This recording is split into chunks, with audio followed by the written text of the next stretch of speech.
size of our big legacy media outlets, as if that's some bulwark against being bullied or influenced by the federal government, when in reality, their size is expressly what does make them vulnerable. These outlets, by virtue of their size and their diverse holdings, absolutely rely on the federal government to approve mergers and acquisitions and licenses. They're not too big to fail, they are too big to avoid exposure. Comcast might own NBC Universal, sure, but it also owns broadband internet. You think the federal government doesn't have oversight? Disney owns film and TV, but also theme parks. Sony, again, film and TV, but also owns gaming and electronics and music. Amazon owns a media entity, but also a massive e-commerce platform. And a spaceship company. The bigger these entities are, the more exposed they've become. And we are seeing the ways in which Trump is not only content to leverage his power over them, but the speed with which they will capitulate as a result. If ever there was a reason to embrace independent media, this is it. I spoke with my Democracy Watch co-host Mark Elias about this point. Here's what he had to say. But what has become clear is that if you are a major media entity and you have diverse holdings, you have many television stations and licenses before the FCC, or you have unrelated lines of business like theme parks or rocket launching companies, that you are actually less able to stand up to Donald Trump. You are actually more powerless to stand up to Donald Trump than I am running Democracy Docket, or you are running your media entities. I posted on Blue Sky not long ago that, I realized that I am more powerful than Elon Musk. I am more powerful than Mark Zuckerberg, and I am more powerful than Jeff Bezos, because I can say right now out loud, fuck you, Donald Trump. Fuck you. And they can't afford to do that.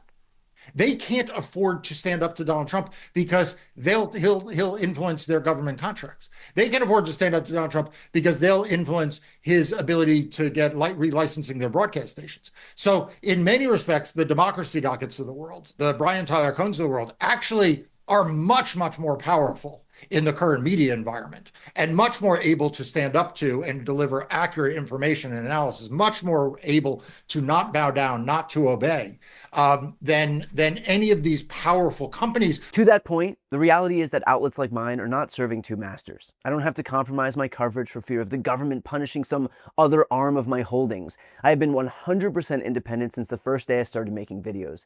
I have zero investors, I have sponsors only on my podcast, and my only job is to deliver honest, accurate information to you on a daily basis. In my opinion, that's what the news should be. But the sad reality is that when a few billionaires whose sole priority is consolidating wealth and power and influence start to take control of our media and tech platforms, their priorities aren't quite as transparent. Which is why suddenly CBS's parent company starts seeking editorial input on what airs on 60 Minutes, because their priority shifts from what's accurate to what's politically or financially convenient for them. Small steps like this not only degrade trust in the show, but in the media more broadly. But hey, as long as Shari Redstone gets her merger, then I guess it's all worth it, right? After all, what's another knife in Americans' trust in the media if it means a few folks can get just a little bit richer?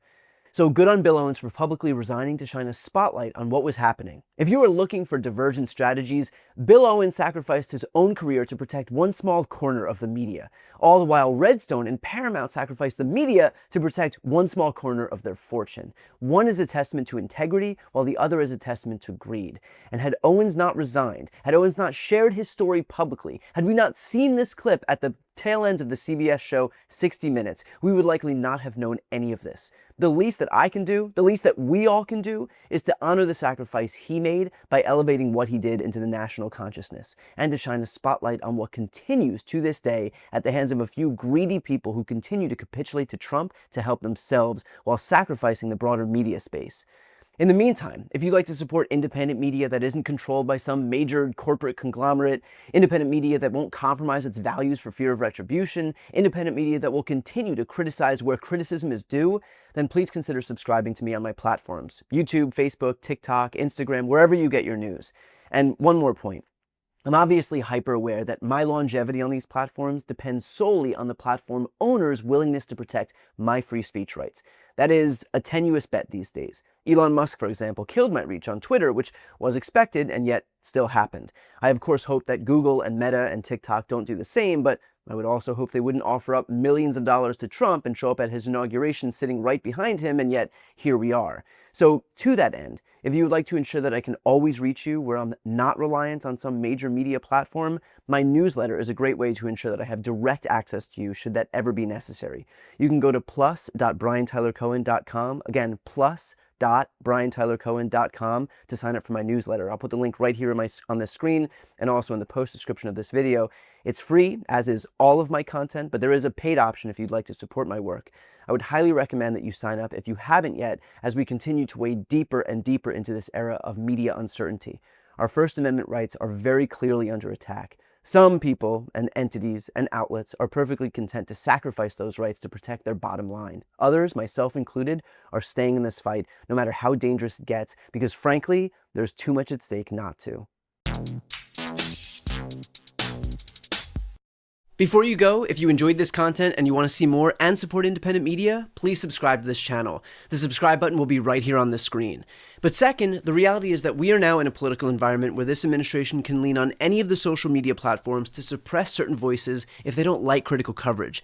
That means my longevity here is in the hands of a few tech billionaires who are already making it clear that they are willing to cater to this administration. To that end, signing up for my newsletter is a way for me to reach you directly if that ever becomes necessary. I'll put the link right here on the screen as well, so please sign up. It's free, but there's also an option to do a paid subscription if you'd like to support me and my team. I really appreciate it. Thanks so much for watching.